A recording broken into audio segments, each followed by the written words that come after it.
Mga kasama, mga kababayan, kahit saang lupalop tayo ng Pilipinas magpunta, naririyan ang gibaan, mga banta ng demolisyon sa anay ng mga maralitang tagalungsod.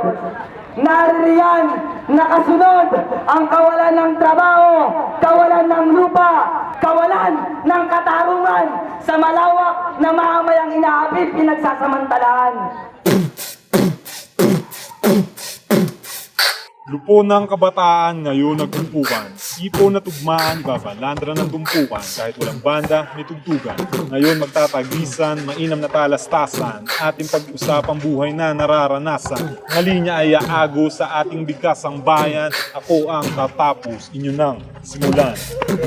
Isang kahit isang tuka, sinilang na dukha, mga pangarap na pikit matang kinakapa, sa sistemang kinamulatan na pinagharian, ng iilang buhayan na naghahari-harian, lubog ang kabuhayan, sa kasalukuyan, halos di matanawang nais na kaginawa ang ipinako, sawa na kami sa mga pangako, hilaw na pagbabago nasa nat mo kang malabo, na maasahan, kung nagbubulag-bulagan, sa krisis na ilang ulit na naming naranasan, tibag na mga bahay at sikmurang nalitasan, programang kontramasang pahayag ng tampalasan, proyektong mapanira, sa pera ay sugapa, di na muling aasa at di na maniniwala, ngayon nagkaisa, ititindig ang parikada, sumundat ahagupit, dadaluyong sa kalsada. Ako isang maralita, naging mga kabayan, napilit lumalaban dahil sa kahirapan, marami nagdaan taon na tayo nagdurusa dahil sa papit, pasista, bulok nilang sistema, atrasado, limitado, lahat ay kontrolado, ang nais na pagbabago, ipagsak imperialismo, buong sambayanan ang maglilitis, makamit lang ang kalayaan na matagal na natin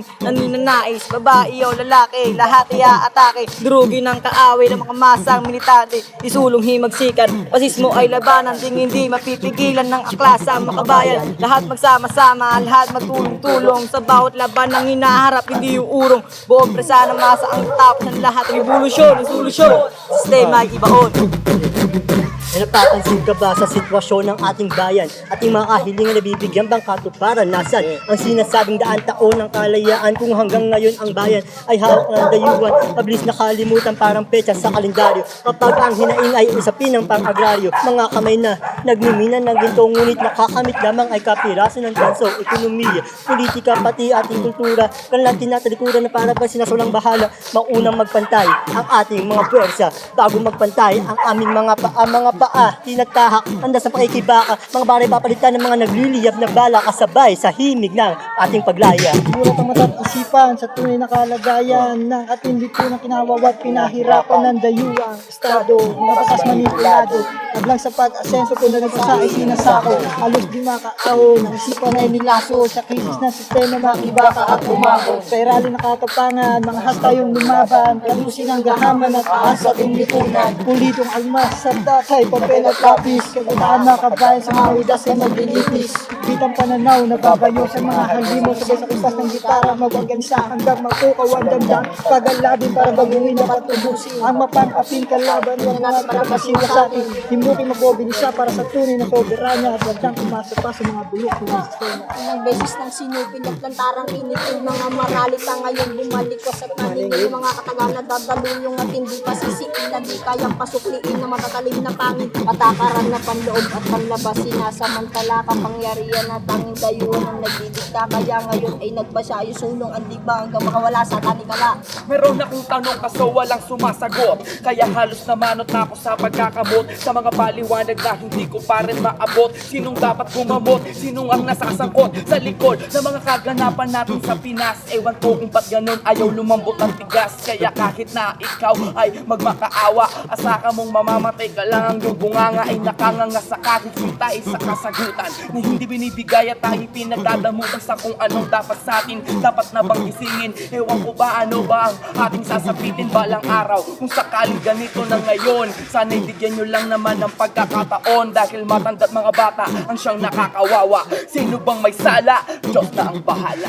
Dito sa mundong ating ginagalawan, di na mabilang ang lawak na sinasaklawan na lupa at kanilang gustong makamit upang sa pagkakakita ay kanilang magamit. Inutil na Pangulo ay walang magawa, panunungkulan niya sa bayan lalo pang lumala. Wala nang matinong programa na para sa lahat, lalo ka lang na maghihirap at sa pere sa lahat. Wala na ngang trabaho, mababa pa ang sahod, mataas na bilihin, ito pa ang sasapitin. Kalawanging bubong, may patong pa ng gulong, gigibain at sisirain pa ng mga ulupong. Wala na daw magagawa, wala na daw mapapala, yun ang pagkakamali at kanilang akala. Sige demolisyon, sige relokasyon, turuan nyo pa ang mga tao na magrevolusyon. Labis na paghahangad ng karangalan at pangalan na libingan ng antungan at hindi nagbibigayan. Sa mainit na salpukan may naiwang katanungan. Ano nga ba ang laman ng tunay na karangalan? Ito ba ang katayuan na lamang sa karamihan? At ang turing sa sarili ay kataas-taasan at wala na ang paggalang at pag-ibig sa ating bayan. Dugo na ang inutang dahil sa kasakiman. Kaya't sa lipunang may bakas pa ng gahap pinakalipas.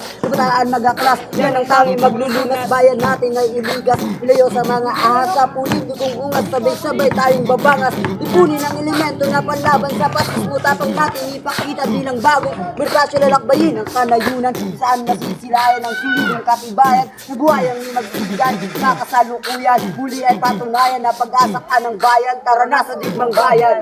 Sakat kasama walang lupang mapagtamnan. Kung sino nagpupunla walang bungang nakakaptan. Manggagawa, kawawa, ang sahod ay barya at kahit magsipagpaktanin na bansibak na kabataan sa karunungan ay kinakapos. Walang libreng edukasyon, hindi makapagtapos. Ay kultura ng bansa, pero pagka hindi secure, gutom ang kanayunan pati ang urban tour. Baryang-barya ang budget, panay sa kaltas. Tuwid daw ang daan lakad na may paatras. Pamatay ang antas nitong nagaganap na krisis. Kaya bayan na ang gaganap na tagapaglitis. Bato-bato, pitalo ang dinding sa bato. Sa walang habat na pagtabas, tugunay kang mao.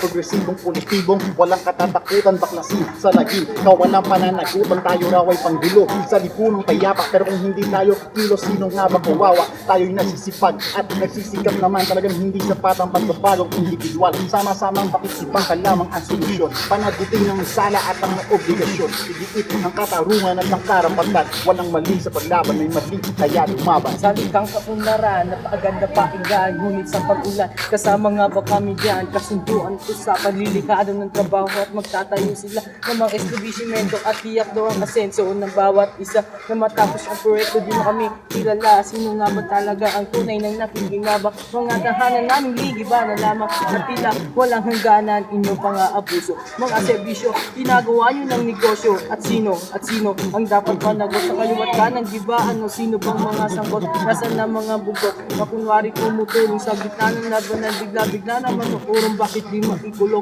ang tunay na nagkasala. Mga maralita sa paglaban di magsasawa. Maralita, binansagan na illegal settlers sa sariling bayan, tinuring ng mga squatter, mga bahay ay trapala at butas pa ang hindi na nanirahan sa estero at tabing lilis ng tren. Sinutap na taon na rin ng mga lupa na para sa atin.